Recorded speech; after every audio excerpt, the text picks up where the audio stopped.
If you're here today, if you're working on your marriage and you have read some books and maybe you've watched some videos, maybe you've gone to counseling, you've gained some insights, you understand what your losing strategies are, you know what you do that doesn't really work that you want to work on. You get it, right, intellectually, but you might notice that as you try to implement your insights or try to take action on what you've learned and actually create a new lived experience, you're going to bump up against barriers. You might have setbacks. You might fall back into old habits. You might make mistakes that you've promised yourself and your spouse that you weren't going to make again. It's not because you're broken. It's not because you don't care. It's not because you're not smart. It's not because you're not committed or completely devoted to your relationship. It's because you're just up against the biggest and the sneakiest, and to make things worse, in an invisible barrier. It's sneaky and it's invisible and it blocks real transformation. So today I'm going to show you what that is and how you can break it. So the invisible barrier to lasting change in marriage work, beyond the insight, beyond the understanding and information, is the power of subconscious limiting beliefs. These are the programs that are running quietly in the background. These are the ones that are responsible for pulling you backwards before you even realize it, before you even notice it. Like you're already there. So if you've ever gone 0 to 90 really fast and then you realize, wait a minute, I'm yelling, or wait a minute, I have gone into shutdown, I stopped listening, and you notice it after the fact, it's because these default modes are going to be derailing you before your conscious awareness even notices it. So that's why it's so difficult. Knowledge and information is just not enough. So something that I tell people that I think sounds a little bit odd, it sounds a little bit inflammatory maybe for some people, or provocative for no reason. But if you're in a relationship that you really wish was different, the thing to keep in mind is that the printout of your life and what you are seeing in your life that's manifested in your life, in your current reality all around you, it's a reflection of what you actually want. It's a reflection of what your programs want, what your default modes are creating. And I know this sounds wrong when you first hear it, because you're like, well, no, that's not what I want, right? That's why I'm here. That's why I want to do this work. My marriage does not reflect what I really want. And so there's this conflict between two parts of you. The conscious part of you doesn't want that. But the subconscious part of you does want that, or you wouldn't have it. Whatever you have on some level that you've recreated from core wounding, from past experiences, from imprints that went in before you even had a choice, those are more powerful than your conscious intentions. And so whatever you see in your life that isn't what you want, you have to make peace with understanding there's a part of me that wants it this way. It doesn't have my best interests at heart, but it is just doing what it was programmed to do. And it's saying this is what you should have based on your beliefs, based on what you were taught, based on what you saw around you and what you're familiar with. Your programs are basically saying to you, this is what I was trained to do for you, and I'm going to keep repeating it, and I'm going to be just like a broken record over and over again. And so every time you try to change and every time you try to up level, I'm going to be in your ear. I'm going to make you second guess yourself. I'm going to make you feel guilty. I'm going to make you feel things that are going to be so uncomfortable that you're going to backslide so that I can keep things the same, because that's what I was programmed to do, right? That's what you're up against. And if you can't make peace with that, or if for people that are resistant to that truth, they have less power over it, right? It's sort of like what you're not aware of is going to have more power over you. You have to be able to admit that. You have to be able to see, like, there is something at play here that is beneath my conscious awareness that is running the show. So again, you might think, well, that's ridiculous. I don't really get that. But there is science behind it. Bruce Lipton wrote a book called Biology of Belief. He's a cellular biologist. He researched for Stanford. He wrote some books, and now he speaks. And I went to go hear him speak. And that's kind of how I incorporated belief work into my marriage work and in my own life as well. And what he found is that the subconscious mind processes 40 million bits of information per second, while the conscious mind can only process 40 bits of information per second. Now, I think that's still a lot. I'm like, 1 second is not that long, and 40 bits of information seems like a lot in 1 second. But it's 10 million times less powerful than your subconscious programs. So it's like if you're just trying to rely on what you know, or what your frontal lobe or what your cognition can access, the tools that you learned, the things that you remember when you're calm. If you rely on that to get you where you want to go, and you don't try to get the subconscious programs on board, it's literally like trying to hold a tidal wave back with your arm, right? You don't have the strength, and it's not your fault. It's just nature. You can't do it. You can't outswim a tidal wave with a paddleboard. And these subconscious programs, these beliefs are formed in the first 7 years of life before you had a choice, before you even knew it. And so that's why it feels like natural. It feels like anything outside of that is wrong. It feels hardwired. It's not. It is in the sense that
if you are wondering, why is it that I haven't been able to fix this? Why is it that I've tried so hard and I'm reading all the books and things still aren't different? That's why. The only way to create real lasting transformation is to bring those programs on board, to recondition those, and to be proactive about it and be systematic about it, and to condition like as if you're lifting weights. If you're going to get up to lifting 300, 400 pounds, you're not going to be able to do it on the first week. You're going to have to go to the gym lots of times and build strength until you're at that point where now I'm going to lift the 400 pounds. It's the same with this. If I'm going to prepare for a situation where I might get triggered, but I respond differently, I have to condition it before I get triggered. I can't do it once I'm triggered. That's the thing you have to remember. Don't wait to do it until like after the fact. Do it before. Do it when things are calm. Do it when you're feeling confident. Do it when you think we don't even have any problems anymore, because then you'll be ready when you do have a setback. So if you don't do this, you'll have self-sabotage. Okay. Self-sabotage is going to take many forms. It could be anxiety. It could be that racing heart or those knots in your stomach. Or like I mentioned before, guilt will sneak in and be like, if you're holding a boundary for the first time and then your spouse doesn't like it, then you might feel guilty. These are all things that will creep in. Negative emotions like self-doubt, or who do you think you are, or you're not worthy of that, or you can't do that, you're not enough. A healthy relationship is for other people, not you. If you've ever noticed when you're trying to make changes in your life that those voices get louder when you're moving in the right direction, whether you're trying to be healthier and eat healthier food or start exercising consistently, and you're starting to get motivated and you're working in the right direction, and all of a sudden you start having a harder time with it because that is the self-sabotage. Like, you have to expect it. You have to normalize it. It doesn't mean that what you're doing isn't working. It means it is, right? If you're moving in the right direction, you have to expect that there's going to be sabotaging. There's going to be a sabotaging force that's going to rise up and get louder and stronger. And when you expect it and you're aware of it and you're conditioning it, you don't get freaked out by it. You stay the course. And that's the good news, because if you can really internalize the new beliefs and be prepared for them and to know, I know what that is, and I'm not listening to the sabotaging voice. I'm not going to follow what my conditioning is telling me to do. I'm not going to hear that as truth or gospel. I'm going to hear that as, these are my old programs telling me nonsense just because they were trained to do that. It's just doing its job. It's just not in service of my evolution and my expansion. And it's not in service of me breaking out of patterns. Subconscious programs are designed to keep you stuck. But once you internalize it and you do the work at the outset, then when those things happen, you don't have to push. You just become the kind of person who naturally shows up in relationally healthy ways. All the things that you're working on don't feel like this huge, massive Herculean effort to like do the right thing. It's just not hard. It's just like, well, this is what I do now. This is part of my new identity. This is part of my new muscle memory. It's part of my new habits. You're naturally able to create connection. You're naturally able to stay open and honest and to give feedback in loving, calm ways, right? In the end, whatever we believe is going to shape what we have. Whatever we have has to match what we believe we are deserving to have, what we are safe to have, and what we are capable of having. So if you can think about those three categories, safety, competency, and worthiness, that will get you a really long way. Henry Ford once said, whether you think you can or whether you think you can't, you're right. And I try to remember that a lot. It really is the truth that when you believe something in your core, that you will, without even thinking, show up energetically, psychologically, verbally, non-verbally, emotionally, physically, in all the ways you will show up to create that. You will create your own reality according to those things without even having to think about it. So if you want to make your relationship work easier, focus on your core beliefs. Focus on the limiting beliefs that are getting in the way, that are sabotaging you, and focus on reconditioning those at the root so that the rest, all of the knowledge, all of the insight that you've gained, now you can actually implement. That's where the rubber meets the road. That is where we can connect the dots. Otherwise, you're just in this battle between two parts of you for the rest of your life. Every transformation starts in the mind. So that's where you can pull back and stop focusing on your partner and all the things they're doing wrong and really look inward and go, this is where my power is. And it's very, very powerful, more powerful than you think it is. So I'm not able to teach just in the short time that we have today all of the things that you can do to actually change your limiting beliefs. That takes time. That's deep work. It requires, if I'm just going to give you like a nutshell, it does require activating both hemispheres of the brain at the same time, sort of like hypnotherapy does, or EMDR, or somatic processing, things that are more energetic in nature, things that are not only relying on talk therapy and insights. That's what's going, like something that will combine logic and insight, something that will embed new beliefs viscerally, not just intellectually. Tapping, EFT, people will use that as well. But for today, what I really want to leave you with are some questions that you can ask yourself that will crack this invisible barrier, that will help you unhook what you assume to be true, just like the fish doesn't know it's in water. Once you're aware of these things, you're going to have so much more power over them. So to support that, first you want to ask 3 questions that will help you shift. First is, what kind of relationship do I want to have? What kind of relationship do I want to have? Not just what I don't want. You have to flip it to, what do I want? Can you paint that picture clearly enough to feel it in your body? What would it be like if you had that now? What would that feel like? What would you be seeing and hearing in your life if that was true? That's where you want to start. Then the second part of that is, who do I need to be in order to create that? If I want to have that kind of ideal relationship, if I want to be in that kind of nurturing, connected, loving relationship or marriage, who do I need to be? Who is a match for that? And how do I need to show up for that? What version of me is capable of sustaining that dynamic, not just temporarily, but for the long term, so that you always are in alignment with how you want to show up, no matter what your partner is doing. And third, what do I have to believe in order to be that person, to be that best version of myself? What beliefs do I need to have that I don't already have? What beliefs about myself, about love, about the world, about the universe, how safe it is, how lovable you are, all of those things. What do you need to hold deeply to live that way naturally? That's what you want to ask yourself. And that's where the empowerment begins. Because once you know what you want and once you know who you need to be, you can consciously choose the beliefs that are going to support that vision. Now, this is where it gets a little dicey, and I hear this a lot, so I'm going to get ahead of it. A lot of times people say to me, yeah, but if I pick a belief that's going to support my goals, I'm just making something up. What if it's not actually true and I'm just telling myself a lie? How do I know I'm not just making something up? I have to know that it's true. And what I always like to say is that when you are consciously choosing these beliefs, they're not less arbitrary than the beliefs you've already internalized. The only reason they feel more true is because they were internalized in the first 7 years of life or in prior relationships. They're in you already and you didn't consciously choose them. So they feel more true somehow. We have this idea that if we consciously choose them and then incorporate them, that that's somehow fraud or somehow fake or not really true. But the whole point I'm trying to make is that you make it true, right? You believe it first. You don't wait for it to become true and then believe it. You believe it and then you make it true and you create the evidence. I think the human psyche, we want evidence, especially like, for example, if you're leaning into a marriage and your spouse is leaning out. A lot of times the spouse doesn't want to go all in on doing the work because their leaning out spouse isn't all in. And it's like, I need to know that they're committed before I can show up to do that work because I need to have that guarantee. I need to have evidence that it's going to work. It's actually the other way around. You are going to create that evidence. If you wait for that evidence, you won't find it because you're not doing anything different. You want the evidence that you have not yet showed up to be a match to create. And so it feels counterintuitive, but it actually is the only logical way, right? So pick them consciously, decide what you need to believe to have relational health, to heal, to hold your ground, to hold healthy boundaries, to stay regulated. Whatever you need to believe, you can cultivate and you will make it so. And it will be just as true as anything else, any other BS that you internalized about yourself or the world or your worthiness or your safety that was arbitrary, that was really just what we as children do is just make this meaning out of our environment. My parents are so busy, they don't have time for me becomes I'm not lovable. I'm not important. What I say doesn't matter.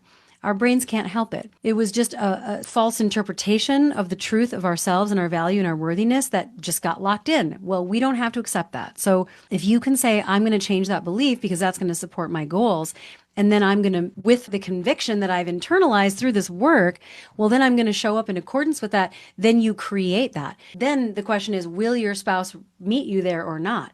But in this belief work, you might rise up and evolve and become so capable of having the most amazing relationship. And if you know it to be true, either your spouse is going to join you there or it's going to take a different form, but it will be so. You just don't get to choose the form it takes, but it will be so if you really, really believe it. So that's what I want you to get, like, really, truly into your souls, is to know that you have more power than you think you do, and that this is where you should be focusing your attention, especially if you're somebody who's very smart, you've done the work, you've read the books, you totally get all the modalities, but if you're still having the same lived experience, this is where I would say to start. When you align your inner world with what you desire to experience, your outer world will begin to reflect it. What is true on the inside becomes true on the outside. And the only reason that we never do that, or that we tend to not really focus on that first, is that we don't really believe it, because we do want confirmation from the outside in. And that is a very powerful human pull. But there's two sides of humanity. There's the conditioned biological part of us. We are a biological organism that it has adapted to its environment to recreate and just live with what it grew up with. It's a survival mechanism. That's biological. The more creative, spiritual, psychological growth that we as humans can tap into, that requires the paradigm of inside out. and defying our conditioning and breaking out of the confines of the biological conditioning that we received in the first part of our lives. And we can have both. It's not that we're denying our humanity, it's that we're embracing both sides of our humanity. That's what makes us different than a dog, for example. So that's what distinguishes us. It's still part of our humanity, but it's the part of us that's more intelligent, that can see possibilities beyond what we knew, to see beyond the confines of our initial perceptions of reality, to know that if you've ever had the experience of like having a paradigm shift, and once you've had that paradigm shift, you're like, oh, I can't even unsee that now. I'll never see the world the same. That's what this does for you. It changes your whole perceptual filter. And when your perception of the world changes and you show up differently as a result of that, well, then everybody else is going to respond differently to you, right? Because you're going to be more different than you even realize. That's what's sneaky about this in a good way, is that when you start to do the belief work like this, you'll find that things that used to be so difficult are no longer difficult, or something that you used to get triggered by, you're like, that wasn't even a thing for me. It just becomes easier and it sneaks up on you, in the sense that it's not like this massive like fireworks going off. It's more like just one day you're like, I'm just different and people are noticing it. And I didn't have to think about it. As opposed to being a victim of our past conditioning, we can take control and empower our own self by reconditioning and going in that direction. So take control, be in charge of what you believe, break that invisible barrier, and really get clear on like, okay, this is where I want to be. This is what I need to believe to get there. And these are the actions and these are the belief statements that I'm going to internalize so that I can show up in that way. Nothing is more worthwhile, in my opinion, if you really want lasting change. And then your relationship is no longer a source of struggle, but your relationship becomes a space where you can grow, and it can become a container for each person in the relationship to become the best version of themselves while in a healthy relationship.